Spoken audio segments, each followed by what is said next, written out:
My name's Hannah Latta, and for my video poster presentation, I decided to do categorizing serial killers.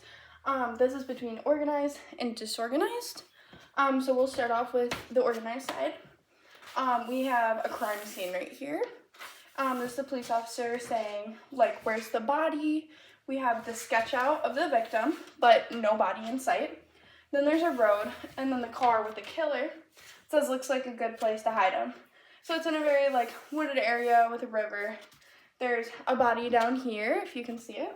And then up here we have a little news reporter saying, breaking news, killer on the loose, because organized killers, as we will discuss in a little bit, typically follow the news and, tend to watch their crimes, see where the police are at with them, things like that. Okay, moving on. What is an organized killer? An organized killer is a person who prepares carefully for their crimes, and they plan out the needed materials, where they're going to do it, when they're going to do it, any accomplices they're going to need, things such as that.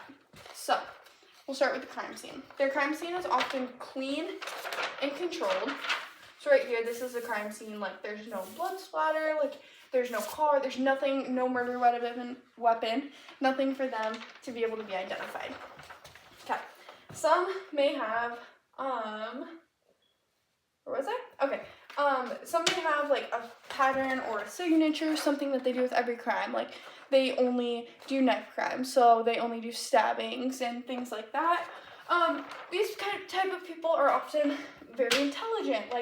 They have forensic awareness, they're premeditated, they're socially competent. These are all things that go into intelligence. They have to know how to be able to talk to people and trick people and be sneaky and get away with things and do things in such a way that the police will not know how to find them.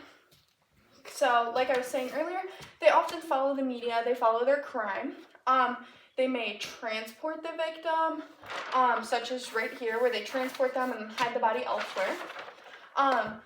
This is often very targeted. They usually follow their victims for quite a while, and then, they go into actually, killing them once they know their schedule, where they're going to be, how they can kill them, who they're usually with. They're usually very calm and collective. Some of the most famous organized killers that you might know is, Ted Bundy, Jeffrey Dahmer, Jane Wynn Gacy, Dennis Rader, and then moving over here to the disorganized side, we have a crime scene that has blood everywhere. The body is left in plain sight. The murder weapon, being a knife, is over here. And then the killer's up here saying, don't know who that was, but it did just the trick. And then he's thinking in his head and he's going, no more stress. What is a disorganized killer? A disorganized killer is typically a killer that lacks control and acts off of impulses. So, these killings are usually at random. Like I was saying about the crime scene, it's usually messy, how there's blood everywhere. These type of killers are often socially isolated, emotionally unstable.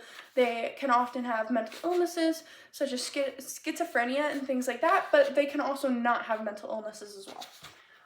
These type of people often have, poor social skills. They leave evidence all around the crime scene, hence the knife. These are often driven by internal psychological factors, such as, being angry, or, they're very upset with somebody, or they feel as somebody has done something wrong to them, so instead they decide to, go off and go out of their way and kill them because they were upset about it, because they often are triggered by stress or, emotional outbursts, things like that. Like I said, the body's usually in plain view. Some of the most famous killers that you might know are people like Jack the Ripper, Richard Chase, Herbert Mullen. People like that are all disorganized killers. They often have messy crime scenes. They leave things behind, murder weapons and things like that, and having the blood and the murder weapons all around often gives the police more forensic evidence to pile into their case. Some of the sources that I used on this was ojp.gov, and then I have psychologytoday.com, and then I have thecrimemuseum.org, And then, of course, last but not least, our textbook, Forensic and Legal Psychology by Mark Casonzo, Casero, I don't know, and Daniel Kraus. And that was my presentation. I have, you know, a guy up here for disorganized, and he's just driving by and he's saying that one, like we were saying before, like it's very like at random, like it's just very opportunistic, things like that. We have a duffel bag laying around, a gun that's dripping blood for a murder weapon. These are all blood spots left around the crime scene. I have a target right here because organized killers are often targeting their victims, and then they often have a high IQ as well.